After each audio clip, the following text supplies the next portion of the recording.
Kerala gazetted officers association Cherthala area സമ്മേളനം നടന്നു.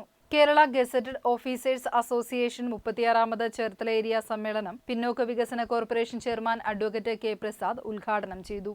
Advocate NR Baburaj, convener L Jyothish Kumar, Ramesh Gopinath, C Sileesh, Ajith Kumar എന്നിവർ സംസാരിച്ചു.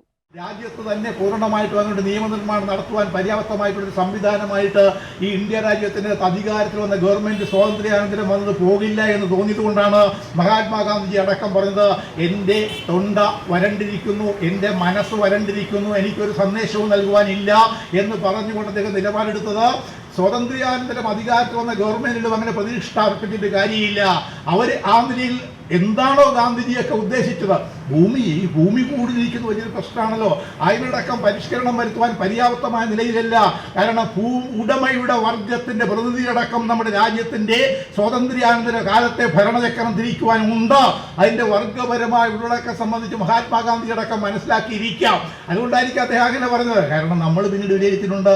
നമ്മളെന്ന് പറഞ്ഞാൽ ഇവിടുത്തെ ഈ രാജ്യത്തിനകത്തെ കമ്മ്യൂണിസ്റ്റുകാർ പിന്നീട് വിലയിരുത്തിയിട്ടുണ്ട്. വിലയിരുത്തി എന്നൊക്കെ പറഞ്ഞാൽ ഇന്ത്യക്ക് സ്വാതന്ത്ര്യം കിട്ടിയപ്പോഴത്തേക്ക് മഹാത്മാഗാന്ധി ഇങ്ങനെയൊക്കെ പറഞ്ഞപ്പോൾ കമ്മ്യൂണിസ്റ്റുകാർ എന്തെടുക്കുകയായിരുന്നു, ഇന്ത്യക്ക് സ്വാതന്ത്ര്യം കിട്ടിയപ്പോൾ വലിയ ആഘോഷമൊക്കെ നടന്നുകൊണ്ടിരിക്കുകയല്ലേ. ഈ ആഘോഷമൊക്കെ നടന്നുകൊണ്ടിരിക്കുമ്പോൾ ഈ ആഘോഷ പരിപാടികളൊക്കെ കഴിഞ്ഞിട്ട് അവസാനം വെളുപ്പാങ്കാലത്ത് ഈ ഡൽഹിയിലെല്ലാം ഇങ്ങനെ ശാന്തമായി കഴിഞ്ഞ ഉടനെ 2 പത്രപ്രവർത്തകന്മാർ അവർ ബൈക്കിൽ സഞ്ചരിക്കുകയാണ്, ഡൽഹി കൂടി ഇങ്ങനെ സഞ്ചരിക്കുകയാണ്.